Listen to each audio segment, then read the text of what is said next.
20, 21 good evening நடக்கும். பிள்ளைகள். அடுத்தது உங்களுக்கான 2வது செமினார் வந்து நான் 2வது செமினார் நடக்கிற டீட்டெயில் வந்து நான் உங்களுக்கு குரூப்ல நடத்தணும், சென்ட் பண்ணுவேன். என்னோட சொன்னா இதுவரையும் லிமிட் பண்ணி 500 பேரைத்தான் எடுத்திருக்குது. இப்ப மற்ற பிள்ளைகளும் வழியால் நின்று கொண்டு காய்ச்சி கொண்டு இருக்கிறாங்க, தங்களுக்கும் டியூட்டா அனுப்பட்டாம கிளாஸ் செய்யட்டாமன்னு சொல்லி. இப்ப அந்த பிள்ளைகள இதை கருத்துல கொண்டு 2வது செமினார் நடக்கும். இதே பேப்பர் செகண்ட் வந்து ஜூம் கிளாஸ்ல அவங்களும் திருப்பி பே பண்ணி அந்த அதுக்குரிய டியூட்டும் அவங்களுக்கு நான் போஸ்ட்ல தான் அனுப்புறக்கூடிய மாதிரி ஏற்பாடும் செய்திருக்கிறேன். இப்ப இந்த செமினார் வந்து லெக்சர் பண்றது ஆள் வந்து வினோத் சார் தான் செய்வார். இப்ப அவர் வந்து அதுக்குரிய மேலதிகமான விளக்கங்களையும் அதுல உங்களுக்கு இந்த செமினார்ல பற்றி என்ன தகவல் கொடுக்கப்படுறாருன்னு சொல்லியும் நான் சேர்த்த எல்லாத்தையும் இன்ஃபார்ம் பண்ணித்தேன். அவர் உங்களுக்கும் அது சம்பந்தமான விஷயத்தையும் அவர் சொல்லுவார். எக்காரணம் கொண்டும் பிடிஎஃப் வந்து இப்போதைக்கு குரூப்லயோ ஷேர் பண்ண மாட்டேன். அது வந்து குரூப்ல போடப்படாது. பிடிஎஃப் வந்து யாருக்குமே கொடுப்படாது. இப்ப சேருக்கு கூட நான் அது ஒரு சில அறிவித்தல கொடுத்துத்தான் அந்த பிடிஎஃப் வந்து நான் அவருக்கா இப்ப சென்ட் பண்ண மாட்டேன். அவருக்கும் 20ஆம் தேதின்னு சொன்னா நான் 19ஆம் தேதி என்னமோ தான் அவருக்கு நான் நைட் தான் அவர் ரெடி பண்றதுக்கு ஏற்ற மாதிரி நான் சொல்லுவேன். அவருக்கு அப்படித்தான் நான் அனுப்புவேன். இப்ப உங்களுக்கு தேவையான ஆட்கள் நீங்க அதுல 2வது செமினார்லயும் நீங்க இணைஞ்சு கொண்டு அதை நீங்க ஏற்பாடு செய்யலாம். இதுல மேலதிகமான விளக்கத்தை அவர் வினோத் சார் உங்களுக்கு சொல்லுவார். சரி, ஓகே பிள்ளைகள். குட் ஈவினிங் பிள்ளைகள். Good evening. Good evening, sir. Good evening, sir. Good evening, sir. Good evening, sir. Okay okay. சாரும் 2025ஆம் ஆண்டு காலப்பகுதியில எக்ஸாம் எழுதுறாங்க. அதாவது குறிப்பாக இந்த வருடம் 11ஆம் மாதம் அளவில் வந்து எக்ஸாம் எழுதுற பிள்ளைகளுக்கு சேரால் நடத்தப்படுகிற செமினார். வளமையா பிள்ளைகள் அந்த செமினார் நாங்க ட்ருங்கோ பிள்ளைகளுக்கு தான் பெரும்பாலும் வைக்கிறது. சரிதானே? நாங்க போன வருடம் 2024ஆம் ஆண்டாக்களுக்கு செய்யற சந்தர்ப்பங்கள்ல எங்களுக்கு ஹோல்ல செய்யும் போது எங்களுக்கு மேனேஜ் பண்ணிடலாம் போயிட்டு பெரியோர் பிரச்சனை எங்களுக்கு கதிரைகள் அதுகளுக்கு எங்களுக்கு 200 பிள்ளைகளுக்கு மேல வந்ததால பிள்ளைகள் சில பேர் நின்றுதான் படிக்க வேண்டிய ஒரு நிலப்பாடு வந்தது. பிள்ளைகளுக்கு நாங்க சாப்பாடெல்லாம் மேனேஜ் பண்ணி கொடுத்துனாங்க. 2024ஆம் ஆண்டாக்கள் வந்தாக்களுக்கு தெரிஞ்சிருக்கும். இப்ப சாப்பாடெல்லாம் நாங்க பிள்ளைகளுக்கு கொடுக்க வேணும்.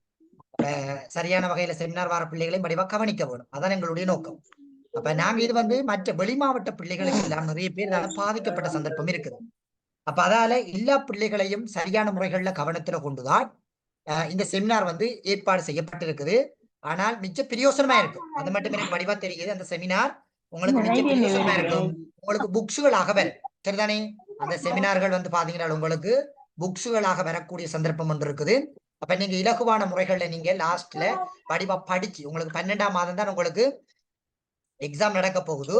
அப்ப நீங்க என்ன செய்யலாம்னு சொல்லி சொன்னால் முன்னுக்கே நீங்க வடிவாத அந்த புக்ஸுகள் எடுத்து வடிவா படிச்சு உங்களை வடிவா தயார் போகலாம். சரிதானே? அடுத்தது பிள்ளைகள் மிக முக்கியமான ஒரு விடயம் உண்டு. இந்த ஜூம்ல ஜாயின் பண்ணிட்டு பிள்ளைகள் உங்களோட மெக்குகள் ஒருக்கா பாருங்க. ஒன் பண்ணி இருக்கிறீங்களா அதுகளான்றது பாருங்க. நீங்க ஜூம் ஒன் பண்ணிட்டு உங்களோட வீட்டாக்களோட கதைக்கிறீங்க. நீங்க உங்களோட வீட்டாக்களோட சண்டை பிடிக்கிறது எல்லாம் ஜூம்ல கதைக்க ஜூம்ல விளங்கும். இன்னொரு பிள்ளைகளுக்கு ஷேர் பண்ண முடியும். நீங்க ஜூம்ல வாரீங்கன்னா உங்களோட மெக்குகள் ஒன் பண்ணி இருக்குதான்றத முதல் பாருங்க. சரிதானே? நீங்க உங்களோட வீட்டாக்களோட சண்டை பிடிக்கிறது எல்லாம் இதுல விளங்கு. மற்ற பிள்ளைகள் பார்த்து சிரிப்பாங்க. அந்த விஷயத்தை எப்பயுமே முதல் பாருங்க. நீங்க நாளைக்கு யூனிவர்சிட்டிக்கு போய் ஜூம்ல படிக்க வேண்டிய ஆட்களாக மாறுவீங்க. இப்ப அது வந்து லெக்சர் மேல உங்களுக்கு நாளைக்கு உங்களுக்கு ஏசக்கூடும். நாளைக்கு உங்களை ஒரு என்னன்னு சொல்றது ஒரு வேற கண்ணோட்டத்துல பார்க்கக்கூடும். அதால ஒரு ஜூம்ல வரும்போது கட்டாயம் அதுல நீங்க உங்களோட மெக்குகள் ஒன் பண்ணி இருக்குதா, வீடியோ ஒன் பண்ணி பட்டிருக்குதா என்றதை பாருங்க. என்னடா இந்த ரெக்கார்டிங் இன்னொரு பிள்ளைகளுக்கு ஷேர் பண்ண வேண்டியது சொல்ற விஷயம் தானே. அதால கூட அதுகளை கூட முக்கியத்துவப்படுத்தி பார்த்து கொடுங்க. சரி, ஓகே. என்ன சொன்னா சார், இதுல அந்த பேர் இல்லாம எல்லாம் ஆக்கள் இருக்குது. இப்போ டேஸ் இந்த இருக்குது, யாருன்னே தெரியாது. இப்போ உங்களோட நேம் சரியான நேம் இல்லாம இருந்தீங்கன்னு சொன்னா, நீங்க ஸ்டூடெண்ட்னு சொன்னா உங்களோட நேமை வழிகாட்டுங்க. சொன்ன உடனே அந்த ஆள் வந்து உடனே லெஃப்ட் ஆகி வெளியே போயிடுது. இப்படித்தான் இருக்கிறீங்க. இதுல இது வந்து ஒரு லெவல் ஒரு மாணவர்களுக்காக நடத்தப்படுற ஒரு ஜூம் கிளாஸ் வந்து விளக்கம் கொடுக்கறதுக்குரிய ஒரு கிளாஸ். இப்ப இதுல வந்து வேற யாருமே தேவையில்லாத ஆக்கள் வந்து அட்டாகி கொண்டிருக்கிறதுக்கு ஒரு தேவையற்ற ஒரு விடயம். இப்ப இந்த உங்கள்கிட்ட ஒரு கையில உங்களோட பேரண்ட்ஸ் மாதிரி உங்களோட போன் கையில உங்களுக்கு நம்பி தாராங்கன்னு சொன்னா அதை நல்ல வடிவா முறையில பயன்படுத்தி கொள்ளுங்க. இப்ப அவ்வளோத்துக்கு உங்களுக்கு நம்பிக்கையில அவங்க எவ்வளவு கஷ்டப்பட்டு ஒரு ஜூம் கிளாஸ்ன்னு சொன்னா அரேஞ்ச் பண்ணி அவங்களோட காசு செலவழிச்சு தாராங்கன்னு சொன்னா அதை பிரயோஜனப்படுத்துங்க. சும்மா அவங்க காசு கட்டுறதுக்காண்டி இதுன்றதுக்காண்டி சும்மா ஒரு பேருக்காண்டி இருக்கக்கூடாது. அதை பயன்படுத்தி கொள்ளுங்க. பயன்படுத்தி வடிவா சொல்லப்படுற விஷயங்களை நோட்ஸ் இந்த நோட் புக்லயோ இதுலயோ எழுதுவீங்க. சொல்ற விஷயங்களை. இப்ப கிட்டடியில நடக்கப்படுற கிளாஸ் எல்லாம் மிகவும் முக்கியம். இப்ப எதிர்பார்க்கப்படுற வினாக்கள் சொல்றது மற்றது இப்ப என்னென்ன மெதட்டை கொண்டு வந்து படிச்சு நீங்க எப்படி வழியில சென்று இந்த எக்ஸாம் எழுதலாம், இலகுவான முறையில நீங்க எப்படி எக்ஸாம் செய்யலாம், மற்றது ஒரு கேள்விக்கு நீங்க எப்படி விட எழுதணும் என்ற விஷயங்கள் எல்லாம் சொல்லப்படும். இப்ப அதுக்கு ஏற்ற மாதிரி நீங்க வடிவா உங்களுக்கு ஏதாவது சின்ன நோட் புக்லயோ இல்லாட்டி அவர் தார டியூட்லயோ ஒவ்வொன்றா நோட் பண்ணுங்க. நோட் பண்ணி படிங்க ஈஸியா. சரி, ஓகே. சரி பிள்ளை, இப்ப இது வந்து 2026ஆம் ஆண்டு ஏஎல் எழுத போற பிள்ளைகளுக்காக வடிவமைக்கப்பட்ட ஒன்றுதான் பிள்ளைகள் இது. சரிதானே? அப்ப நீங்க நான் சொல்ற விஷயத்த சரியான வகையில கேட்டு உங்களை வடிவா என்ன செஞ்சு கொள்ளுங்கன்றால் தயார்படுத்தி கொள்ளுங்க. சரி, இந்த நான் டியூட்டை எப்படி வடிவமைச்சிருக்கிறேன்னு சொல்லி பாத்தீங்கன்னா, இலகுவான முறைகள்ல நீங்க உங்களுடைய கேள்விகளை வந்து எழுதி கொள்ள வேணும் என்ற ஒரு அடிப்படையில நான் இந்த டியூட்டை வந்து உங்களுக்கு தயார்படுத்தியிருக்கிறேன். இனி நமக்கு வரப்போற ஒவ்வொரு விஷயங்களும் இதுல குறிப்பாக என்னட்ட பேமெண்ட் பண்ணி வார பிள்ளைகளும் இருக்கிறீங்க, இலவசமான முறைகள்ல ஃப்ரீயா ஜாயின் பண்ணாக்களும் இருக்கிறீங்க. சரிதானே? ஓகே, அதை பத்தி பிரச்சனை இல்லை. சொல்ற விஷயங்களை சரியான முறைகள்ல கேட்டு அதுக்கு ஏற்றாற்போற உங்களை வடிவா தயார்படுத்தி கொள்ளுங்க. சரிதானே? இப்ப நான் இந்த டியூட் வந்து எப்படி எடுத்திருக்கிறேன்னு சொல்லி பாத்தீங்கன்னா, இந்த டியூட்டை படிச்சால் நீங்க 2.6 புள்ளிக்கு எப்படி விடை எழுத வேணும்ன்றதையும் ஒரு எம்சிக்கு பகுதிகளுக்கு எப்படி எங்களுக்கு வினாக்கள் வருகுதுன்றதையும் வச்சுதான் உங்களுக்கு இந்த டியூட் வந்து நான் உங்களுக்கு என்ன செஞ்சிருக்கேன் ப்ரிப்பேர் பண்ணிருக்கிறேன். அப்ப இதன் அடிப்படையில உங்களை வடிவா தயார்படுத்தி கொண்டீங்கன்னு சொல்லி சொன்னால் சிம்பிளா நீங்க என்ன செய்யலாம் என்றால் இந்த காலநிலை மாற்றம், நீர் வளங்கள், உயிர்பெறும் துணிவுகள் இதுகள் சார்ந்து நாங்க படித்துக் கொள்ளக்கூடிய மாதிரியும் இலகுவான முறைகள் விளங்கிக் கொள்ளக்கூடிய மாதிரியும் இருக்கும். ஓகே, இது குறிப்பாக 2026ஆம் ஆண்டாக்களுக்கு தான் கிரியேட் பண்ணது. இன்னும் நிறைய பிள்ளைகள் 2026ஆம் ஆண்டு இருக்கிற பிள்ளைகள் இன்னும் நீங்க 2ஆம் தவணையை கூட முடிக்காம இருக்கிறீங்க. சொல்ற விஷயம் விளங்குதானே? நீங்க 2ஆம் தவணைகளை முடிக்காம இருந்தீங்கன்னு சொல்லி சொன்னால் இறுதி கட்டத்துல வந்து பாதிக்கப்பட்டு நிற்பீங்க. சொல்ற விஷயம் விளங்குதானே? ஏனென்றால் உங்களுக்கு இந்த பேட்ச் முடிய உங்களுக்கு 8 அல்லது 9ஆம் மாதம் மட்டும் உங்களுக்கு அடுத்த எக்ஸாம்ஸ் டைம் டேபிள் வந்து ஷெட்யூல் பண்ணுவாங்க 2026ஆம் ஆண்டாக்களுக்கு. அப்ப நீங்க சிலபஸ் முடிக்க வேணும், நிறைய மாடல் பேப்பர் செய்ய வேணும், உங்களை எழுதுறதுக்கு தயார்படுத்திக் கொள்ள வேணும். அப்ப இதெல்லாம் உங்களுக்கு காலங்கள் இல்லாம இருக்குது. சரிதானே? அதுக்கு ஏற்றாற் போல நீங்க வடிவா டைமை ஷெட்யூல் பண்ணி உங்களை வடிவா தயார்படுத்திக் கொள்ளுங்க. சரிதானே? ஓகே. இனி வரப்போற டியூட் எல்லாம் குறிப்பாக தரம் 13ஆம் ஆண்டுல வரப்போற டியூட்டுகள் எல்லாம் இப்படித்தான் இருக்க போகுது பிள்ளைகள். நீங்க வடிவா படிச்சுட்டு அப்படியே போய் எழுத வேண்டியதுதான். இப்ப உதாரணமாக 2 புள்ளிக்கு உங்களுக்கு வடிவா நோட் பண்ணி தந்திருக்கிறேன். இப்படியே கீழே போனீங்கன்னு சொல்லி சொன்னால் 6 புள்ளிக்கு எப்படி வரும் என்ற விஷயத்தை நான் டைப் பண்ணி தந்திருக்கிறேன். எப்படி எழுத வேணும், எவ்வளவு எழுத வேணும், இந்த கட்டுக்கட்டா எழுதி காலத்தை நேரத்தையும் வீணடிக்க கூடாது. சரிதானே? அப்ப அதுக்கு ஏற்றாற் போலதான் உங்களுக்கு என்ன இருக்கிறேன் இந்த டியூட்டை வந்து ப்ரிப்பேர் பண்ணியிருக்கிறேன். சிம்பிளா செய்யலாம். நாங்க காலநிலை மாற்றங்கள் மிக மிக இலகுவான பகுதிகள். நாங்க இப்ப பேசிக்ல இருந்து தான் படிக்க போறோம். சொல்ற விஷயம் ஒவ்வொன்றையும் வடிவா கேட்க வேணும். ஓகே, காலநிலை மாற்றம். காலநிலை மாற்றம் பிள்ளைகள் எங்களுடைய ஃபைனல் எக்ஸாம் பேப்பர்களை பொறுத்த வரைக்கும் கட்டாயமான எம்சிக்யூ வினா. நான் அடிக்கடி சொல்லுவேன், கட்டாயமான எம்சிக்யூ வினாக்களை நோட் பண்ண வேணும் என்று. இப்ப இதுல நான் உங்களுக்கு கடந்த கால வினா பகுதிகளை நோட் பண்ணியிருக்கேன். குறிப்பாக 2011ஆம் ஆண்டுல இருந்து 2021ஆம் ஆண்டு வரையான காலப்பகுதியில் இருக்கிற கடந்த கால வினா பகுதிகளை நான் உங்களுக்கு பின்னுக்கு தந்திருக்கிறேன். படிக்கும் போது பாஸ் பேப்பர்ல எப்படி வந்திருக்குன்றதை நாங்க படிக்க வேணும். சும்மா ரேஸோட கூடாது. சரிதானே? கடந்த காலங்கள் எப்படி வந்திருக்கு, நாங்க அதுக்கு எப்படி தயாராக போறோம்ன்றதையும் ஒப்பிட்டு படிக்க வேணும். அப்பதான் எங்களுக்கு ஏத்துற சிட்டிகளை நோக்கி நாங்க போகலாம். சரிதானே? இப்ப இதுல பாருங்க, நம்ம புது சிலபஸ் எடுப்போமே. குறிப்பாக 2019ஆம் ஆண்டு புது சிலபஸ்ல ஒரு வினா வந்திருக்குது. 2020ஆம் ஆண்டுல ஒரு வினா வந்திருக்குது. 2021ஆம் ஆண்டு காலப்பகுதியில் ஒரு வினா வந்திருக்குது. 2022ஆம் ஆண்டுல ஒரு வினா, 2023 ஒரு வினா, 2020 ஒரு வினா வந்திருக்கு. 2025 வரும், 2026 வரும், 2027 வரும். அதுல எந்த மாற்றமும் இல்லை. சரிதானே? அப்ப எங்களுக்கு இந்த காலநிலை மாற்றம்ன்றது எங்கட பகுதிகளில் இருக்கிற 13ஆம் ஆண்டில் இருக்கிறதுல கட்டாயமான எம்சிக்கு வினான்றதை நீங்க எப்பயுமே வடிவா ஞாபகம் வச்சுக் கொள்ள வேணும். சரிதானே? இந்த காலநிலை மாற்றங்கள் படிக்கிற சந்தர்ப்பங்கள்ல நீங்க அதிகமாக எம்சிக்கு பகுதிகளுக்கு கூட முக்கியத்துவப்படுத்தி நீங்க உங்களை தயார்படுத்திக் கொள்ள வேணும். இதான் இங்க இருக்கிறதுல மிக முக்கியமான ஒரு வினா. சரிதானே? ஓகே, இப்ப பார்ப்போம் 2 புள்ளிக்கு எங்களுக்கு எப்படி வினாக்கள் வருகுது, நாங்க எப்படி தயார்படுத்திக் கொள்ள போறோம் எங்கள்ன்றதை பார்ப்போம். நீங்க ஒன்றுமே செய்ய வேணாது. இந்த டியூட்டை பிரிண்ட் அவுட் எடுத்து வடிவா படியுங்க. சிம்பிளா நீங்க எக்ஸாம் எழுதுவீங்க. நீங்க அப்படியே கேள்வி விடை அப்படி இதுல இருக்கிறதா வரப்போகுது. இதை தவிர ஒரு கேள்வி கூட உங்களோட டேர்முக்கோ உங்களோட ஃபைனலுக்கோ வராது. அப்படி உங்களுக்கு அந்த என்னன்னு சொல்றது உள்நுழைந்து கேட்காங்கண்டா நாங்க அதை 2026ஆம் ஆண்டு காலப்பகுதியில பாஸ் மாடல் பேப்பர் செய்யற சந்தர்ப்பங்கள்ல நம்ம அங்க வச்சு பார்ப்போம். நீ அங்க வச்சு டவுட் கேட்டீங்கன்னா நான் உங்களுக்கு அதை வந்து கிளியர் பண்ணி விடுவேன். இப்ப 2025ஆம் ஆண்டு ஆக்களுக்கு மாடல் பேப்பர் போய்க்கொண்டு இருக்குது. 3வது மாடல் பேப்பர் நாங்க ஸ்டார்ட் பண்ணிட்டோம். 2025ஆம் ஆண்டு வார பிள்ளைகளும் இருக்கிறீங்க, உங்களுக்கு வந்து பிரியோசனமா இருக்கும். வடிவா சொல்ற விஷயங்களை வடிவா கேட்டுக்கொண்டுருங்க 2025ஆம் ஆண்டு ஆக்கள். ஓகே, இப்ப இதுல பாருங்க 2 புள்ளிக்கு 2 டைப் இருக்குது பிள்ளைகள். ஒன்று என்றால் என்ன என்ற ஒரு டைப் இருக்குது. அடுத்தது வந்து பாத்தீங்கன்னா குறிப்பிடுக அல்லது பெயரிடுக என்ற ஒரு டைப் இருக்குது. இந்த 2 டைப் உங்களுக்கு என்ன செய்வாங்கன்னா 2 புள்ளிகளுக்கு போடுவாங்க. ஒன்று என்றால் என்னன்றதை கேட்பாங்க, அல்லது குறிப்பிடுக அல்லது பெயரிடுக என்ற பதத்தோட பயன்படுத்தி கேட்பாங்க. சரி, இப்ப இந்த என்றால் என்னன்ற வினா பகுதிகள் உங்களுடைய இந்த காலநிலை மாற்றங்கள்ல எத்தனை டைப்பா இருக்குதுன்னு பாத்தீங்கன்னா, முதலாவது உங்கள்ட்ட காலநிலை மாற்றம் என்றா என்னன்னு சொல்லி கேட்கலாம், அல்லது பச்சை விட்டு விளைவு என்றால் என்னன்னு சொல்லி கேட்கலாம், எல்லினோ என்றா என்னன்னு கேட்கலாம், லானினோ என்றா என்னன்னு கேட்கலாம், சூரிய கரும்புள்ளி என்றா என்ன என்று சொல்லி உங்கள்ட்ட என்ன செய்யலாம், வினாக்களை வினாவலாம். இது அவளும் உங்களுக்கு என்றால் என்னன்ற பகுதிகளில் இருக்கிற மிக முக்கியமான வினாக்களாக இருக்குது. இதனால எங்களுக்கு அடிக்கடி மாறி மாறி மாறி மாறி எங்களுக்கு வினா பகுதிகளை போட்டு கொண்டிருக்கிறாங்க. சரிதானே? சரி, இப்ப நம்ம பார்ப்போம். இப்ப காலநிலை மாற்றம் என்றால் என்ன? சரி, நாங்க இதுக்கு முன்னுக்கும் தர 12ஆம் ஆண்டுல வானிலை என்றா என்ன, காலநிலை என்றா என்ன, வானிலையினுடைய காலநிலையினுடைய பிரதான மூலகங்கள் என்ன, அதை கட்டுப்படுத்துறதுக்குரிய காரணிகள் என்ன, இலங்கையில ஒரு காலநிலை எப்படி செல்வாக்கு செலுத்துது, எப்படி எப்படி எங்களுக்கு மழைப்பொழிவுகள் கிடைக்குது, இந்த விஷயங்கள் எல்லாம் நாங்க தரம் 12ஆம் ஆண்டு காலப்பகுதிகள்ல படிச்சு கொண்டு வந்துறாங்க. தரம் 13ஆம் ஆண்டினுடைய முதலாவது பகுதிகள், அதாவது முதலாம் தவணையில 4ஆம் தவணை 13ஆம் ஆண்டுக்கு முதலாம் தவணைகள்ல நாங்க காலநிலை வானிலையினுடைய அடுத்த கட்ட பரிணாமத்தான் இதனுடைய மாற்றங்களை படிக்கிறோம். எங்களுக்கு இந்த காலநிலை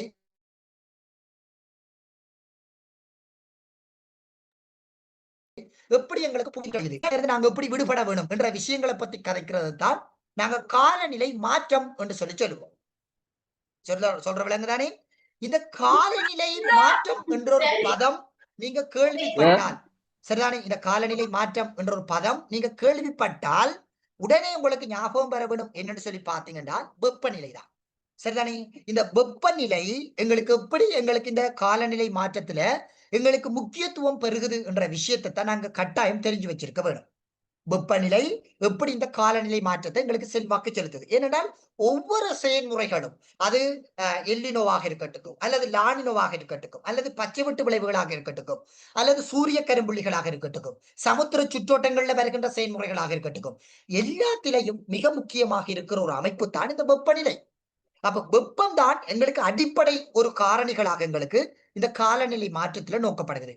இன்றைக்கு தெரியும், நீங்க நியூஸ திறந்தீங்கன்னு சொல்லி நியூஸ்ல போய் பாத்தீங்கன்னு சொல்லி சொன்னால், அல்லது நீங்க ஏதோ ஒரு வகையில நீங்க பேஸ்புக்கோ ஏதோ ஒரு யூடியூப்ல போய் பாத்தீங்கன்னா அடிக்கடி இந்த காலநிலை மாற்றம் என்ற பதம் பயன்படுத்தி கொண்டே இருப்பாங்க நியூஸ்ல. காரணம் என்னன்னு கேட்டீங்கன்னா, இன்னைக்கு சூரியனுடைய வெப்பம் வந்து அதிகரித்து கொண்டு போறதால எங்களுக்கு இயற்கை அனர்த்தங்களும் அதே நேரத்துல வந்து பாத்தீங்கன்னா புவியில பல்வேறு விதமான மாறுதல்களும் ஏற்பட்டு கொண்டு வர சந்தர்ப்பங்களை நாங்க பார்த்து கொள்ளக்கூடியதாக வந்து இருக்குது. அப்ப இந்த காலநிலை மாற்றம் எங்களுக்கு புவியியல்ல மிக முக்கியமான ஒரு பகுதியாக இருக்கிறதால தரம் 13ஆம் ஆண்டுல முதலாவது பாடமாக வந்து வச்சிருக்கிறாங்க பகுதிய புவியியல்ல. சரி, இப்ப பார்ப்போம், ஒவ்வொரு விஷயங்களை பார்த்து வடிவ விளக்கமா பார்த்து கொண்டு போவோம். ஓகே, முதலாவது என்றால் என்னன்றதுல காலநிலை மாற்றம் என்றால் என்ன இப்ப எங்களுக்கு தெரிய வேணும். எங்களுக்கு காலநிலைகள் நாங்க முன்னுக்கு படிச்சிருக்கிறோம். இப்ப நாங்க இதுல கொஞ்சம் மாற்றத்தை பத்தி பார்க்க போறோம். எப்படி எங்களுக்கு இந்த காலநிலை மாற்றம் அடைகிறது என்றதை பத்தி நாங்க ஆழமா படிக்கிற ஒன்றுதான் இந்த காலநிலை மாற்றம். பாருங்க, இவ்வளவு வரைவிலக்கணம் எழுதினாலே போதும் பிள்ளைகள். இதை விட்டு நீங்க கட்டுக்கட்டா எழுதி காலத்தை நேரத்தையும் வீணடிக்காதீங்க. புவியியல் பாடம்ன்றது மற்ற பாடங்கள் போல இல்ல. உங்களுக்கு கட்டுரை வரைக என்று சொல்லி பயன்படுத்துறதும் இல்ல, உங்களுக்கு 250 350 சொற்களுக்கு எழுத சொல்லி பயன்படுத்துறதும் இல்ல. குறிப்பாக கேட்ட கேள்விக்கு நேரடியான முறைகள்ல நீங்க வடிவா திட்ட தெளிவாக அந்த ஆழமான கீவேர்ட்ஸை பயன்படுத்தி எழுதுனீங்கன்னாலே உங்களுக்கு புள்ளிகள் வழங்கப்படும்ன்றத நீங்க மறக்காதீங்க. பாருங்க, நீண்ட காலத்தில் அல்லது ஒரு குறிப்பிட்ட காலப்பகுதியில் வளமையான காலநிலை பாங்குகளில் ஏற்படுகின்ற மாற்றமே காலநிலை மாற்றம் என கருதப்படும். அதாவது ஒரு நீண்ட காலமாக நிலவிக் கொண்டு வருகின்ற காலநிலைகள் அல்லது ஒரு குறுகிய காலமாக நிலவுகின்ற காலநிலைகள்ல ஏற்படுத்தப்படுகின்ற ஒரு மாற்றத்தை தான் நாங்க இங்க என்னன்னு சொல்றோம் என்று பாத்தீங்கன்னா காலநிலை மாற்றம் என்று சொல்லி சொல்றோம். ஒரு நீண்ட காலமாகவோ அல்லது ஒரு குறுகிய காலமாகவோ எங்களோட காலநிலையில ஏற்படுத்தப்படுகின்ற மாற்றங்களைத்தான் நாங்க இங்க என்ன சொல்றோம்னா காலநிலை மாற்றங்கள் என்று நாங்க அடையாளப்படுத்துறோம்.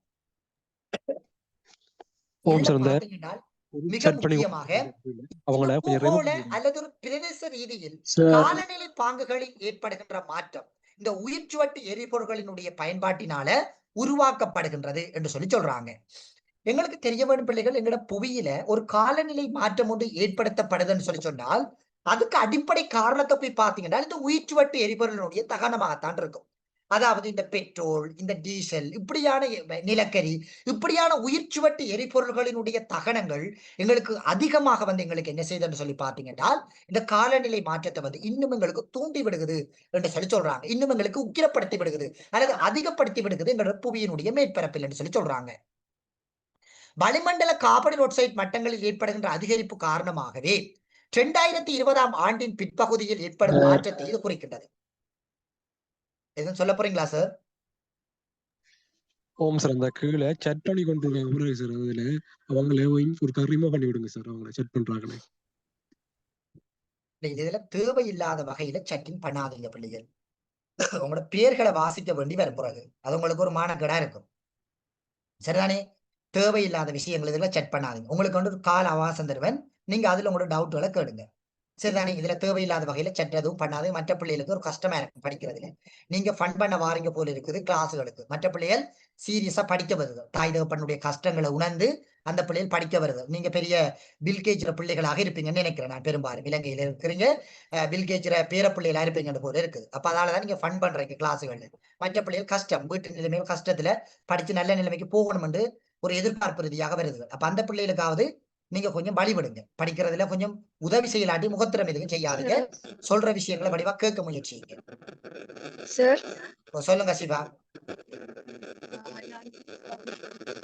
நெக்ஸ்ட் இயரும் செமினார் செய்வீங்களான்னு கேக்குறதுக்கு செஞ்ச என்ன ரிமூவ் பண்ணி விட்டுருந்தாங்க சார். என்னது நெக்ஸ்ட் இயர்? நெக்ஸ்ட் இயரும் இதே மாதிரி செமினார் செய்வீங்களான்னு கேக்குறதுக்கு கட்டாயம் அதுக்கு செய்வோம். ரிமூவ் பண்ணி விட்டுருந்தாங்க. நான் மத்த நம்பருக்கு அனுப்பி தான் ஜாயின் ஆயிருக்கேன் சார். சரி சரி. ஒவ்வொரு வருஷமும் பிள்ளைங்க நாங்க செமினார் செய்வோம். 2026க்கும் செய்வோம், 27க்கும் செய்வோம். நாங்க ஒவ்வொரு வருஷமும் செய்வோம். சரிதானே? ஓகே. அப்ப இந்த காலநிலை மாற்றங்கள்ல முக்கியமாக இருக்கிறது உயிர்ச்சுவட்டு எரிபொருள். இதை நீங்க கொஞ்சம் முக்கியத்துவப்படுத்தி இதுல எழுதி கொள்ள வேணும். இந்த உயிர்ச்சுவட்டு எரிபொருள் என்றதை நீங்க கொஞ்சம் முக்கியத்துவப்படுத்திக் கொள்ள வேணும். இந்த உயிர்ச்சுவட்டு எரிபொருள்களும் எங்களுக்கு மிக முக்கியமான ஒன்றாக இருக்குது. இந்த காலநிலை மாற்றத்தை ஏற்படுத்துறதுல இந்த உயிர்ச்சுவட்டு எரிபொருள் எங்களுக்கு மிக முக்கியமான ஒரு விடயமாக வந்து எங்களுக்கு என்ன செய்யுதுன்னு சொன்னால் பார்க்கப்படுகிறது என்ற விஷயத்தை வடிவா ஞாபகம் வச்சுக் கொள்ளுங்க. சரிதானே? ஓகே. அடுத்தது 2வது விஷயத்தை பாருங்க. பச்சை வீட்டு விளைவு என்பதனால் கருதப்படுவது யாது? பச்சை வீட்டு விளைவு. இங்க பிள்ளைகள் வடிவ ஞாபகம் வச்சுக் கொள்ளுங்க. இந்த பச்சை வீட்டு விளைவு எங்களுக்கு எப்படி உருவாக்கப்படுகிறது என்ற விஷயத்தை பத்தி வடிவா சொல்றேன், வடிவா பார்த்துக் கொள்ளுங்களேன். இதங்கட புவியினுடைய மேற்பரப்பு வச்சுக் கொள்ளுங்க. இதான் எங்கட புவியினுடைய மேற்பரப்பு. இங்க எங்களுக்கு சூரியன் இருக்குது என்று சொல்லி வச்சுக்கொள்ளுங்க. இதான் எங்கட சூரியன். சரிதானே? இது எங்கட சூரியன். இதுல எங்களுக்கு வளிமண்டலங்கள் இருக்குதுன்னு வச்சுக்கொள்ளுங்க. இப்ப எங்களுக்கு சூரியனில இருந்து கதிர்கள் எங்களுக்கு என்ன செய்யும் என்று சொல்லி சொன்னால் ஒரு சிற்றலை கதிர்களாக வரும். சின்ன சின்ன சின்ன சின்ன சிற்றலை கதிர்களாக வரும். சரிதானே? சிற்றலை கதிர்களாக வந்த இந்த சூரிய கதிர்கள் எங்கட புவியில பற்றி நெட்டலைகளாக மீண்டும் வளிமண்டலத்துக்கு என்ன செய்யும் என்றால் திருப்பி அனுப்பப்படும். ஏன் இங்க நெட்டலை கதிர்களாக திருப்பி அனுப்பப்படுதுன்னு சொல்லி பாத்தீங்கன்னா எங்கட புவியினுடைய மேற்பரப்பில காணப்படுகின்ற பொருட்கள், இந்த புவியினுடைய மேற்பரப்பு பொருட்கள் தான் எங்களுக்கு இந்த சூரிய கதிர்களை சிற்றலை கதிர்களாக மாற்றி விடுகிறது.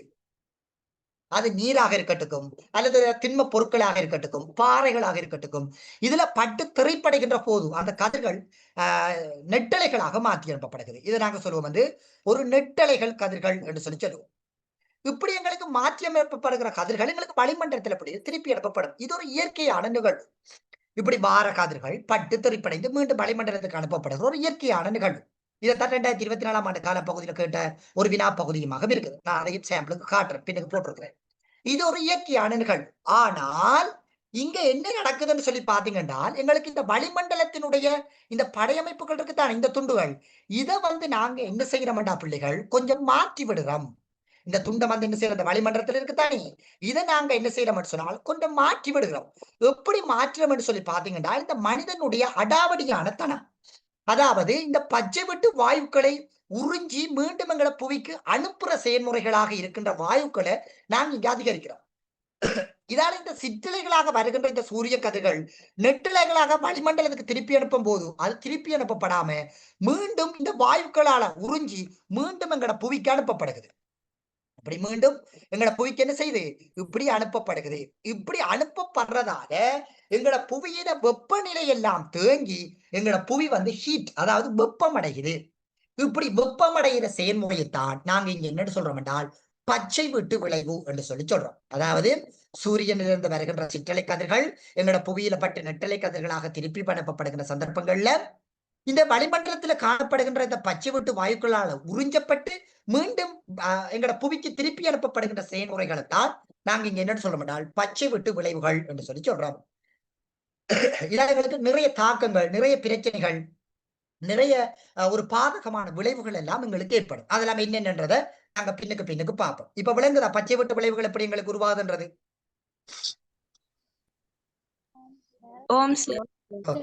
இதைத்தான் நாங்க என்ன சொல்லுவோம்னா பச்சை வெட்டு விளைவுகள் அல்லது பச்சை வெட்டு தாக்கங்கள் என்று சொல்லி நாங்க என்ன செய்யறோம் சொன்னால் வகைப்படுத்தி சொல்றோம். இதைத்தான் நாங்க பச்சை வெட்டு விளைவுகள் அல்லது பச்சை வெட்டு தாக்கங்கள் என்று சொல்லி நாங்க இதை சொல்றதுக்குரிய காரணம் இதான். நிறைய பிள்ளைகளுக்கு எப்படி வருதுன்ற தெரியாது. வெறும் வரைவிலக்கணத்தை மட்டும் பாடமாக்குறது, பாடமாக்கிட்டு 3வது நாள் மறந்து போறது. சரிதான், இதான் நிறைய பிள்ளைகளுக்கு நடக்கிற ஒரு விஷயம். ஒண்ணு இதே மாதிரிதான் புற விஷயங்களையும் படிக்கணும். சரி, இதுல பாருங்க இந்த விஷயம் பச்சை வீட்டு விளைவு வந்து பௌதீக காரணியா மாநில காரணியா? பௌதிக காரணி. பச்சை வீட்டு விளைவுகள் என்றது இப்ப நான் சொன்னது போல ஒரு பௌதிக காரணி. மனிதனுடைய அடாவடியான செயல்முறையின் காரணமாக எங்களுக்கு ஒரு என்ன சொல்ற மானிட காரணிகளின் மூலம் அதை எங்களுக்கு உக்குரப்படுத்த. பச்சை வெட்டு விளைவுன்றது எங்களுக்கு ஒரு இயற்கை. அதை நாங்க என்ன சொல்றோம்? பச்சை வெட்டு விளைவுகள் இயற்கையாகவே நடந்து கொண்டிருக்குது. மனிதனுடைய அடாவடியான செயல்முறையின் காரணமாக அதை நாங்க உக்கிரப்படுத்தி விடுறதாலதான் எங்களுக்கு பாதகங்கள் ஏற்படுகிறது. இது இயல்பாகவே நடந்தால் எங்களுக்கு புவியில எந்த விதமான பிரச்சனைகளும் இல்லை. இதை நாங்க உக்கிரப்படுத்தி அல்லது கூட்டி விடுறதாலதான் எங்களுக்கு புவியில அதிகளவான பிரச்சனைகள் எங்களுக்கு ஏற்படுத்தப்படுகிறது. இப்ப உதாரணமா வந்து பாத்தீங்கன்னா பிள்ளைகள் சூரியன்ல இருந்து வருகிறது கதிர் புவியில படுது, ஒரு அளவான கதிர்கள் எங்களுக்கு மீண்டும் வளிமண்டலத்தில் திருப்பி அனுப்பப்படுது. வருது, ஒரு அளவான கதிர்கள் எங்க புவியில இருக்குது, மீண்டும் வளிமண்டலத்துக்கு திருப்பி அனுப்பப்படுது. இப்படி தொடர்ச்சியாக நடந்து கொண்டிருந்தால் எங்களுக்கு பிரச்சனை இல்லை. நாங்க என்ன செய்யறோம்? அனுப்பப்படாம இறுக்கி பிடிக்கிறோம். எந்த ஒரு கதிர்களையும் நாங்க மீண்டும் வளிமண்டலத்துக்கு அனுப்பாம இந்த பச்சை வெட்டு வாயுக்கள் நாங்க இங்க அதிகரிச்சு நாங்க இந்த வளிமண்டலத்துல அனுப்பப்படுகிற கதிர்களை நாங்க மேல அனுப்பாம என்ன செய்யறோம்? அங்க நாங்க தடையா ஒரு வாயுக்களை இங்க இருந்து அதிகப்படுத்தி விடுறோம். இதாலதான் எங்களுக்கு இந்த பச்சை வெட்டு விளைவுகள் எங்களுக்கு ஏற்படுத்துறதுக்குரிய ஒரு பிரதான காரணமாக எங்களுக்கு அமைய பெற்றிருக்கு. சரிதானே? இதைத்தான் நான் இதுக்குள்ள சொல்லி இருக்கிறேன், வாய்ச்சி காட்டுறேன் பாருங்க. பச்சை வெட்டு வாயுக்களை நாம் வளிமண்டலத்தினுள் சேர்க்கும் பொழுது புவியின் வீட்டு பச்சை வெட்டு தாக்கங்கள் மேலும் வலிமை அடைகின்றது. இப்ப நான் சொன்னது போலதான் நீங்க இந்த குளோன் பாதிக்கிறது, இந்த என்ன சொல்றது, இந்த குளோரோஃபுளோரோ கார்பன்களினுடைய தாக்கங்கள் அதிகமாக பயன்படுத்துறது, கார்பன் டை ஆக்சைடு வாயுகளை அதிகமாக பயன்படுத்துறது, காடுகளை அளவுக்கு அதிகமாக அழிக்கிறது, இப்படியான செயல்முறையின் காரணமாக நீங்க அதை உக்கிரத்தி விடுறீங்க, அதாவது வலுப்படுத்தி விடுறீங்க. இதன் காரணமாகவே எமது கோளம் வெப்பம் அடைகின்றது. அப்ப வெப்பம் எல்லாம் மேல போகாம எங்களோட புவிக்குள்ளே தேங்குது. இப்படி தேங்குறதால எங்களோட புவி வந்து என்ன செய்யுதுன்னு சொன்னால் ஒரு வெப்பமடைகிற செயல்முறையை அடையுது. சூரியனின் வெப்பநிலை புவி வளிமண்டலத்தில் வாயுக்களினால் உறிஞ்சு கொள்ளும் போது இச்செயல்முறையானது இடம்பெறுகின்றது. இச்செயல்முறையானது பச்சை வெட்டு கண்ணாடியின் தாக்கத்துக்கு ஒத்ததாக காணப்படுகிறது.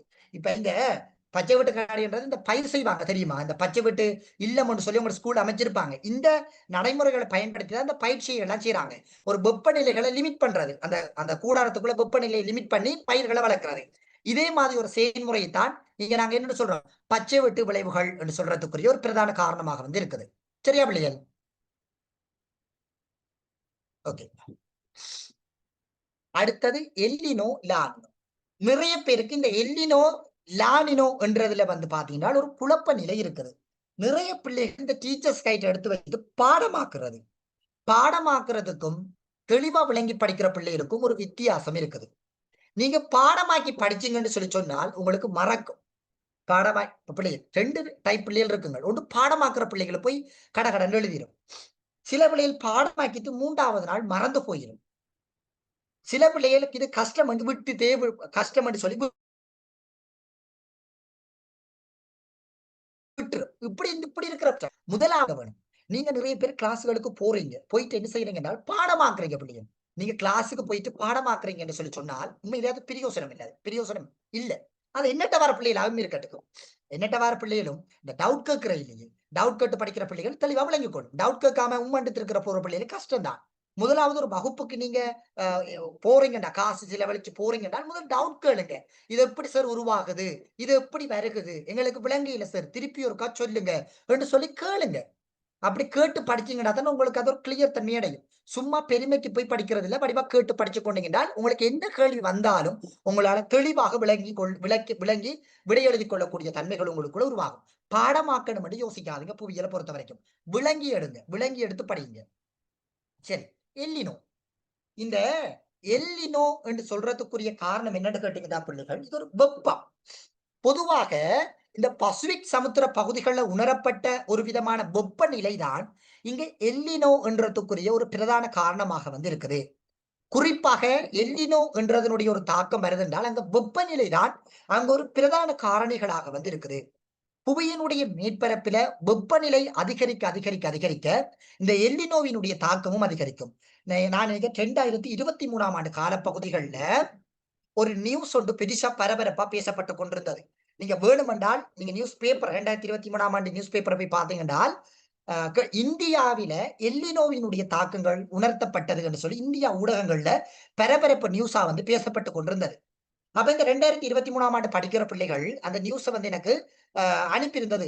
சார், நீங்க பசிபிக் சமுத்திர பகுதிகள் நீங்க சொன்னீங்க சார், ஆனா இந்தியாவில சார் இப்படி ஒரு நியூஸ் ஒன்று போட்டிருக்காங்க சார், இது உண்மையா, இது இந்து சமுத்திரத்திலையும் வருமா சார் என்ற மாதிரி அந்த பிள்ளைகள் எனக்கு ஒரு டவுட் ஒன்று அனுப்பி கேட்டிருந்தது. உண்மையிலே நல்ல ஒரு டவுட் ஒன்று, இது உண்மையிலே ஒரு நல்ல ஒரு டவுட் ஒன்று 2023 ஆண்டு படிக்கிற பிள்ளைகள் என்ன கேட்டிருந்தது. அப்ப நான் அந்த பிள்ளைகளுக்கு கொடுத்த விளக்கம் என்னென்றால், பொதுவாக பிள்ளைகள் இந்த எல்லினோ என்ற பதம் வெப்பநிலைக்கு பயன்படுத்துறாங்க. அப்ப அதாலதான் அந்த இந்திய ஊடகங்கள்ல அதிகளவான வெப்பநிலைகள் அந்த பிரதேசங்களை தாண்டி போகின்ற போது அதை அவங்க எல்லினோ என்ற ஒரு பதங்களை பயன்படுத்தி சொல்லி இருக்கிறாங்க. இந்த பேரு ஈக்குவடோர் என்ற பிரதேசங்கள்ல அதிகளவாக இந்த வெப்பநிலையினுடைய தாக்கங்கள் இந்த கரையோர பகுதிகளில் உணர்த்தப்பட்டதாலதான் இது பொதுவாக எல்லா இடங்களையும் இந்த எல்லினோவின் பதங்கள் பரவலாக பயன்படுத்தப்பட்டது. வெப்பநிலைகள் எங்களுக்கு தாக்கு பிடிக்க முடியாத ஒரு நிலைப்பாடு இருக்கும். இந்த 2023 ஆண்டு காலப்பகுதியில் நீங்க போய் பாத்தீங்கன்னா உங்களுக்கு விளங்கும். இந்த சீனாவில அவங்க அந்த போட்டு போன அந்த சப்பாத்துகள் எல்லாம் உருகி அந்த ரோட்ல ஒட்டி பிடிச்சது.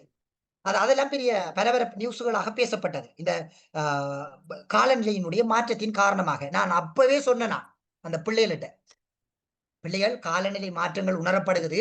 குறிப்பாக 2-3 வருஷத்துல நீங்க பாருங்க, கேள்விப்படுவீங்க, வெள்ளப்பெருக்கு, சுனாமி, நிலநடுக்கம், சூறாவளி, இப்படியான பதங்கள் எல்லாம் நீங்க கேள்விப்படுவீங்க. பிள்ளைகள் பாருங்கன்னு சொல்லி சொன்ன அந்த பிள்ளைகளுக்கு படிப்பிக்கும் போது. ஏனென்றால் எங்களுக்கு எல்லினோவினுடைய தாக்கங்கள் உணர்த்தப்பட்டால் அடுத்த கட்ட நடவடிக்கைகளாக எங்களுக்கு மிக உக்கிரமான தாக்கங்களை பின்னுக்கு கொண்டு வரும். ஏனென்றால் வெப்பநிலை தான் எங்களுக்கு பிரதான ஒரு காரணங்கள். இப்ப பிள்ளைகள் இப்ப எங்களுக்கு தெரிய வேணும், இப்ப இது சூரியன் இருக்குன்னு வச்சுக்கோங்களேன். இப்ப இந்த சூரியனில் இருந்து நாங்க சூரிய கரும்புள்ளி படிக்கும் போது உங்களுக்கு அது விளக்கும். இந்த சூரியனில் ஒரு வெடிப்பொண்டு ஏற்பட்டு ஒரு அலை, ஒரு வெப்ப அலை வந்து எங்களுக்கு வீசும். இப்ப உதாரணமா எல்லா கோள்களையும் தாக்கும் இந்த வெப்ப அலைகள், எங்களுக்கு எல்லா கோள்களையும் தாக்கும். ஆனால் எங்களோட புவியில ஒரு ஸ்பெஷல் ஒன்று இருக்குது. எப்படி என்றால் எங்களோட புவியில பிள்ளைகள், இந்த சயின்ஸ் படிக்கிற பிள்ளைகளுக்கு தெரிஞ்சிருக்கும், எங்களுக்கு இந்த காந்த அலைகள் எங்களுக்கு இந்த புவியை சுத்தி இருக்குது பிள்ளைகள். காந்த அலைகள் என்று சொல்லி எங்களோட புவியை சுற்றி சுழன்று கொண்டே இருக்குது இந்த காந்த அலைகள். இந்த சூரியனில் இருந்து வருகின்ற இந்த அலைகள் இந்த காந்த அலைகள்ல பட்டு இந்த காந்த அலைகள் எங்களுக்கு என்ன செய்யும் என்றால் இதை தடுத்து இப்படி அனுப்பிவிடும். இது எங்களுக்கு பிள்ளைகள் உண்மையிலேயே இறைவனுடைய படைப்புகளை நாங்க சில விஷயங்களை வச்சுதான் பார்க்க வேணும். எல்லா கோளையும் பிச்சுதரும். இந்த சூரியனுடைய அலைகள் எல்லாத்தையும் தாக்கும். ஆனால் எங்களுக்கு இந்த புவியில வந்து காந்த அலைகள் அவலத்தையும் ஈர்த்து பின்னுக்கு அப்படியே உதறிவிடும். இந்த புவியில அப்படி ஒரு காந்த அலைகள் எங்களுக்கு சுற்றி சுழட்டு கொண்டிருக்குது இந்த சூரியன்ல இருந்து வருகின்ற. ஆனால் எங்களுக்கு இந்த அலைகள் தாக்கும் என்றால் புவியில் இருக்கிற எல்லாருமே நாங்கள் இறந்து போயிடுவோம், எல்லாரும் பத்தி போயிடுவோம். இந்த காந்த அலைகள் இதை கொஞ்சம் தடுத்து விடும், அதிகமாக தடுக்காது. சரிதானே? இப்ப வார அலைகளை ஒரு அளவுக்கு தடுத்து எங்களுக்கு என்ன செய்யும், விடும் இந்த காந்த அலைகள். நீங்க நெட்ல அடிச்சு பாத்தீங்கன்னா விளங்கும். இந்த காலநிலை மாற்றங்கள்ல இந்த சூரிய கரும்புள்ளிகள் வரும்போது சூரியன்ல இருந்து வருகின்ற அந்த வெப்ப அலைகளை இந்த காந்த அலைகள் எப்படி எங்களுக்கு தடுத்து விடுகுது, இந்த புவியினை சுத்தி இருக்கின்ற இந்த காந்த அலைகள் எங்களுக்கு எப்படி தடுத்து விடுகுதுன்ற செயல்முறைகள்ல நீங்க பார்க்கலாம் சூரிய கரும்புள்ளியில. அதே போல ஒரு செயல்முறைதான் இந்த எல்லினோ தாக்கமும். வருகின்ற அந்த எல்லினோ தாக்கத்தினுடைய சன்மையை தான் வெப்பநிலை. வெப்பநிலை அதிகரிக்க அதிகரிக்க அதிகரிக்க அதிகரிக்க கடல் பகுதிகளில் புதுவிதமான மாற்றங்கள் உணர்த்தப்படும். இது இந்த குறிப்பாக இந்த பேரு ஈக்குவடோர் என்ற 2 பிரதேசங்களையும் கூடுதலாக அவதானிக்கப்படக்கூடிய இடங்களாக இருக்குது. பொதுவாக இது கரையோர பகுதிகளை கூட தாக்கக்கூடியதுன்னு சொல்றாங்க.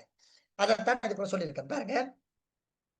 பசிபிக் சமுத்திரத்தில் பேரு ஈக்குவடோர் கரையினை சூழ உள்ள கடல் நீரின் வெப்பநிலை திடீரென அதிகரித்து செல்வதனால் வளியமுக்கம், காற்றின் கோலம் என்பவற்றின் மாற்றங்கள் ஏற்படுகின்றது. பொதுவாக தெரியும், எங்களுக்கு நாங்க அமுக்கங்கள் சுற்றோட்டங்கள் படிச்சிருக்கிறோம் சரிதானே. இந்த அமுக்கங்கள் சுற்றோட்டங்கள் படிக்கிற சந்தர்ப்பங்கள்ல இந்த ஐடிசி செட்டினுடைய தாக்கங்கள் எல்லாம் குறிப்பாக இந்த அமுக்கங்களினுடைய தாக்கங்களால வரக்கூடியது. இந்த ஐடிசி செட் உருவாகிறது. குறிப்பாக இந்த ஐடிசி செட் எங்கெங்க நகருதோ அங்க அமுக்கங்கள் உருவாக்கப்பட்டு கொண்டு வரும். இதுதான் எங்களுக்கு இந்த பருவகால மழைகளை எங்களுக்கு தோற்றுவிக்குது என்றெல்லாம் நாங்க படிவா படிச்சிருக்கிறோம் ஐடிசி செட் என்றதை படிக்கும் போது. அப்ப எங்களுக்கு தெரியும், கடல் பரப்புகள்ல வெப்பநிலை அதிகரிக்க அதிகரிக்க அதிகரிக்க இந்த காற்று போக்குகள்லையும் வளிமண்டல அமுக்கத்திலையும் எங்களுக்கு அதிகளவான ஒரு பாதிப்பு ஒன்று உணர்த்தப்படும். இவை சமுத்திர மேற்பரப்பில் குழப்ப நிலையினை தோற்றுவிக்கின்ற இச்சேற்பாடு எல்னினோ என அழைக்கப்படுகிறது.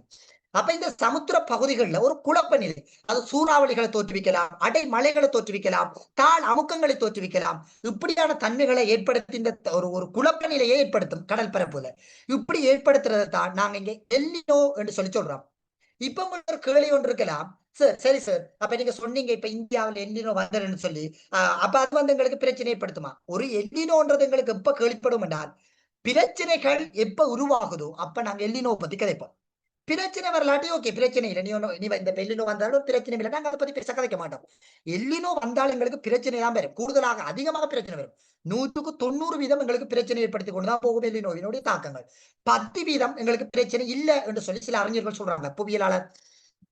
சில புவியியல் அறிஞர்கள், வளிமண்டலவியல் ஆய்வாளர்கள் சொல்றாங்க, எல்லினோ வாரதால 100% பாதிப்பு சில வேளைகள்ல 1% 2% அளவுகள் பிரச்சனை இல்லாமல் இருக்கும் என்று சொல்றாங்க. இதைத்தான் நீங்க அப்படி சொல்லி இருக்குது. இந்த இப்பதம் ஸ்பானிய மொழியில் குழந்தை இயேசு என்பதனை குறிக்க பயன்படுது. இந்த எல்லினோன்றதை பாத்தீங்கன்னா குறிப்பாக டிசம்பர் கால பகுதிகளில் வாரதால இதை குழந்தை இயேசு என்று சொல்லியும் இதை சொல்றாங்க. இதுக்கான இந்த குழந்தை இயேசு என்றா என்ன, எப்படி என்ன இதுக்கு என்றெல்லாம் நீங்க போயிட்டு ஆராய்ச்சி பெரிய பந்து கணக்கில் எழுத வேண்டிய தேவைப்பாடுகள் இல்லை. இந்த கேள்வி என்ன, எல்லினோவினுடைய தாக்கம், அந்த விஷயத்தை மட்டும் நீங்க சொல்லி அதை கதைச்சிங்கன்னா இவ்வளவும் எழுதினாலே போதும், உங்களுக்கு 2 புள்ளிகள் வழங்கப்படும். இதை தவிர வேற இல்லாத தேவையில்லாத விஷயங்களை போட்டு எழுதிடாதீங்க. நீங்க தேவையில்லாத விஷயத்தை எழுதி கொண்டு போறீங்கன்றால் நீங்க புள்ளிகளை இழந்து கொண்டு வாரீங்க, நேரத்தை வீண்பிரியம் செய்றீங்கன்னு சொல்லித்தான் இதுக்குள்ள அர்த்தம். சொல்ற விஷயம் இல்லைங்க தானே? ஓகே, அடுத்தது லானினோ. இவருடைய அடுத்த கட்ட பரிணாமம் தான் லானினோ. எல்லினோவினுடைய அடுத்த கட்ட பரிணாமத்தான் லானினோ தோன்றும். இந்த எல்லினோவினுடைய தாக்கம் மெதுவாக குறைய லானினோவினுடைய தாக்கம் தோற்றம் வரும். இது எப்படி வரும் என்றால் படுபயங்கர குளிர் நிலைமைகளை தோற்றுவித்துக் கொண்டு வரும். இப்ப உதாரணமாக அடை மழையையோ, பனி புயலையோ, பனி தாக்கத்தையோ, பெரிய பெரிய ஒரு குளிர் சார்ந்த விஷயங்களை எங்களுக்கு லானினோ தோற்றுவிக்கும். இதுக்கும் எங்களுக்கு ஒரு பிரச்சனை தான். எங்களுக்கு அதிக வெப்பமும் ஒரு எப்படி பிரச்சனையோ அதே போல அதிக குளிரும் எங்களுக்கு பிரச்சனை தான். அந்த விஷயத்தை வடிவ ஞாபகம் கொள்ளப்படும். பாருங்க, இதுல வடிவ சொல்லி இருக்கிறாங்க, எல்லினோவினுடைய செல்வாக்கு குறையும் போது லானினோ தோற்றம் பெறுகிறது. எல்லினோ படிப்படியாக குறைந்து வர லானினோ படிப்படியாக வளர்ச்சி அடைந்து கொண்டு வரும். இதன் லானினோன்னு சொல்றாங்க. ஸ்பானிய மொழியில் இதுக்கு பெண் குழந்தை என அறிமுகப்படுத்தப்பட்டுள்ளது.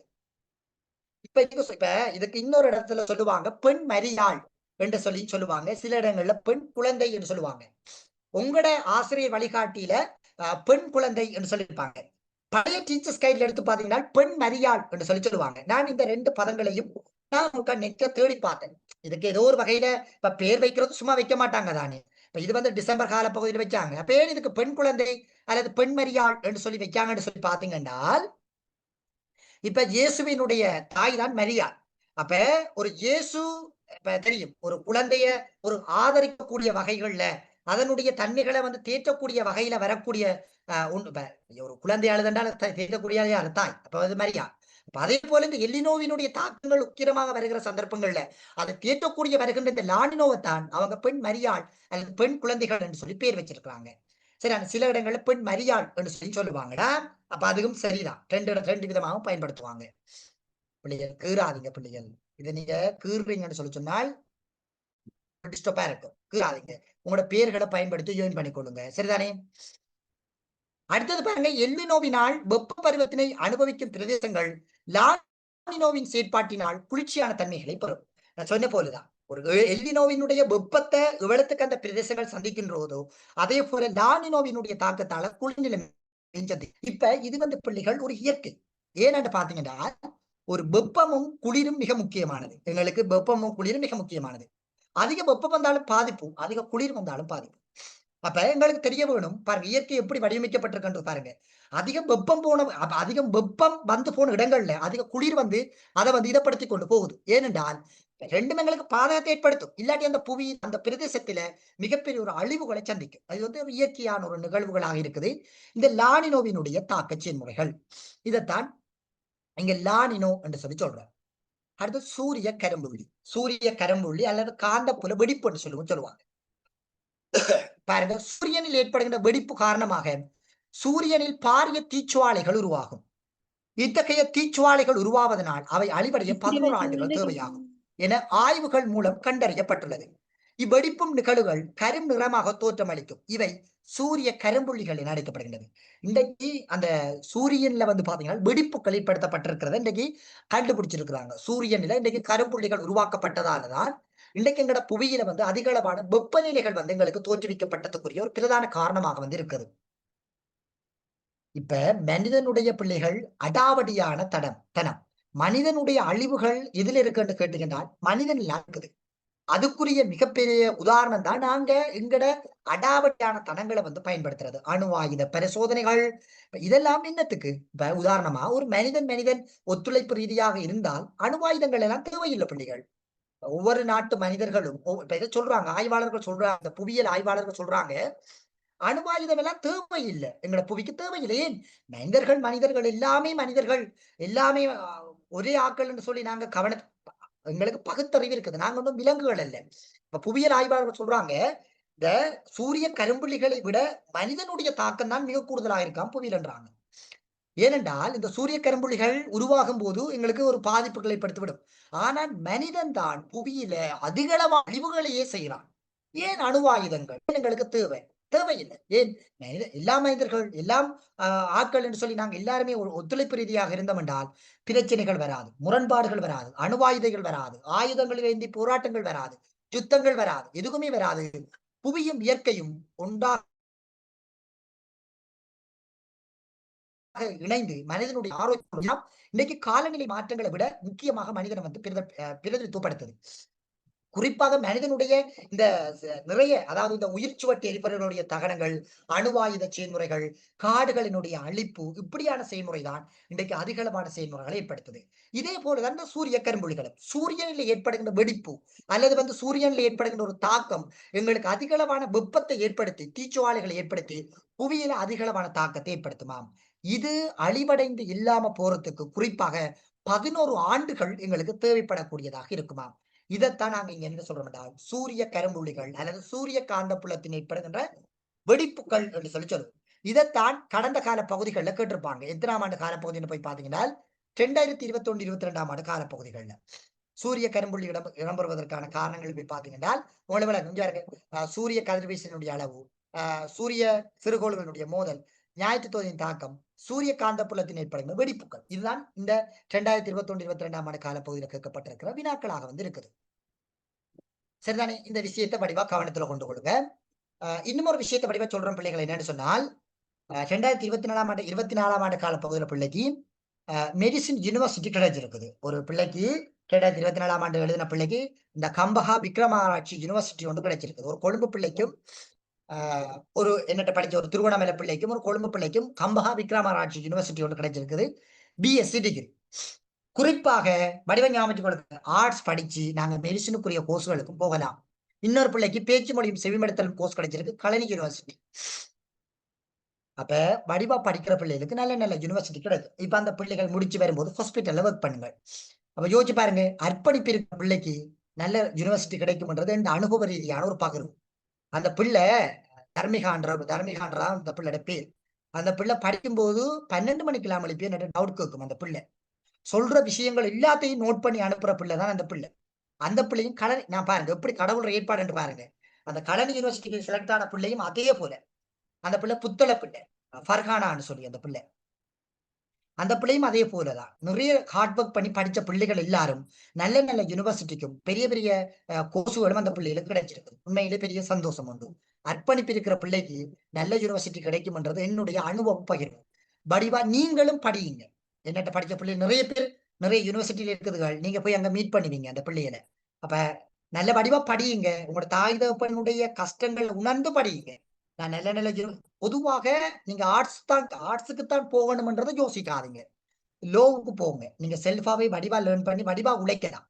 அடுத்தது இந்த ஜிஎஸ் கோர்ஸுகளுக்குள்ள போங்க. வடிவா பிரைவேட்டா வடிவா ஃப்ரீலான்சரா கூட இந்த ஆன்லைன்ல வடிவா உழைக்கலாம்.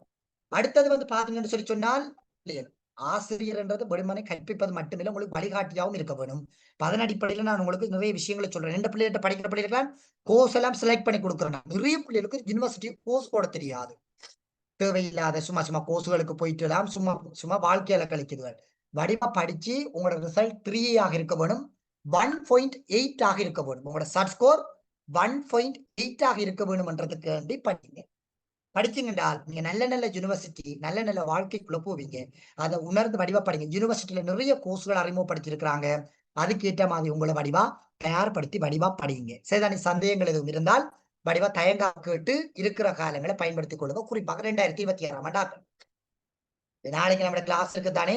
இது வந்து அந்த கொமனா எல்லாருக்கும் ஒருக்கா போட்டு தாங்க சார்ன்றதன் அடிப்படையில கண்டால நான் கிளாஸ் போட்டுன்றதன் அடிப்படையில சார் கேட்டதால போட்டுறான். அப்ப எல்லா பிள்ளைகளும் வடிவா படியுங்க. நீங்க போற இடங்கள் எல்லாம் வடிவா படியுங்க. வடிவா எக்ஸாமுக்கு உங்களை தயார்படுத்தி நல்ல நல்ல யூனிவர்சிட்டிக்கு போங்க. உங்களோட தாய் தகப்பட்ட கஷ்டங்களை உணர்ந்து அர்ப்பணிப்பு ரீதியாக வடிவா இருந்து படியுங்க. கடவுளையும் வடிவா வேண்டி வடிவா படிச்சு கொடுங்க. நல்ல யூனிவர்சிட்டி கிடைக்கும். யாருக்கும் இதுல சொன்னதுல யாருக்கும் சந்தேகம் இருந்தால் கையை சுத்தி கொண்டு கேளுங்க, நான் கிளியர் பண்ணுவேன்.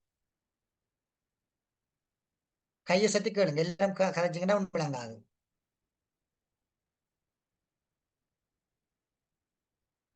சார் இந்த டியூட்டை ஜானு குரூப்ல போடுறீங்களா? நான் சாருக்கு அனுப்பி இருக்கிறேன்னு நினைக்கிறேன். பொதுவா நான் அனுப்பித்தான் இருப்பேன்.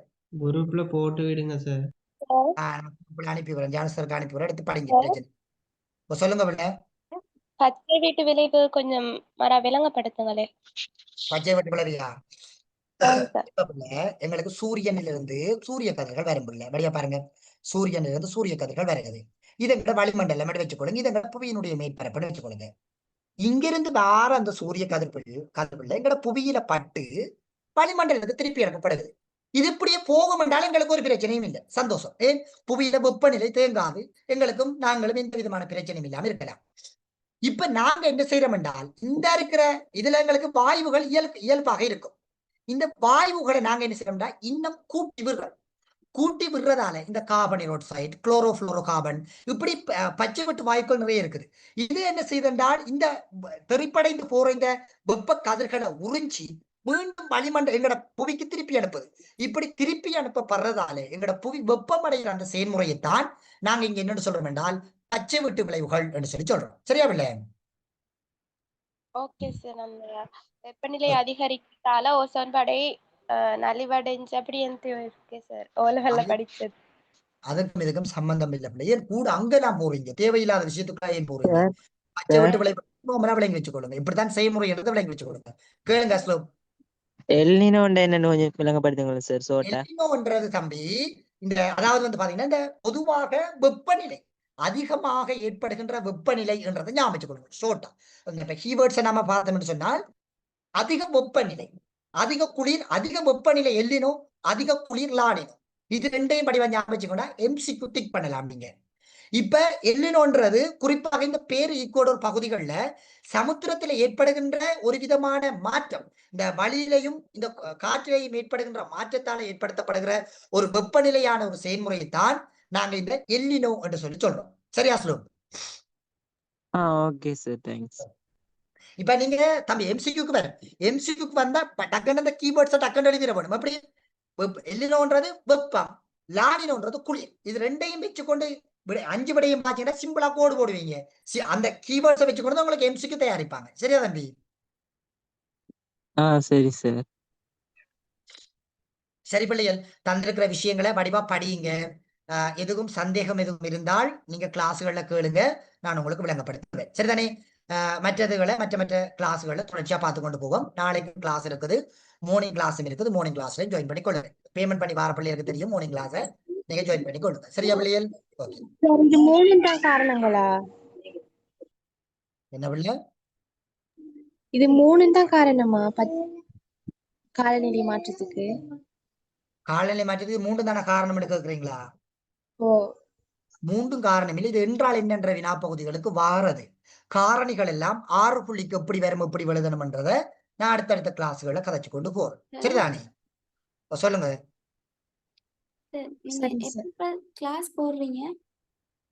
கிளாஸ் பிள்ளை நான் இதுல உங்களுக்கு நம்பரை சென்ட் பண்ணி விடுறேன். நீங்க என்னட்ட பர்சனலா கதைங்களா? இதுல நான் உங்களுக்கு நம்பரை அனுப்பி விடுறேன், நீங்க பர்சனலா கதைங்க. என்னட்ட 075 250 288 4 இந்த நம்பருக்கு என்ன கான்டாக்ட் பண்ணுங்க. நான் உங்களுக்கு அதுக்குரிய டீடைல்ஸ் அனுப்பி விடுறேன்.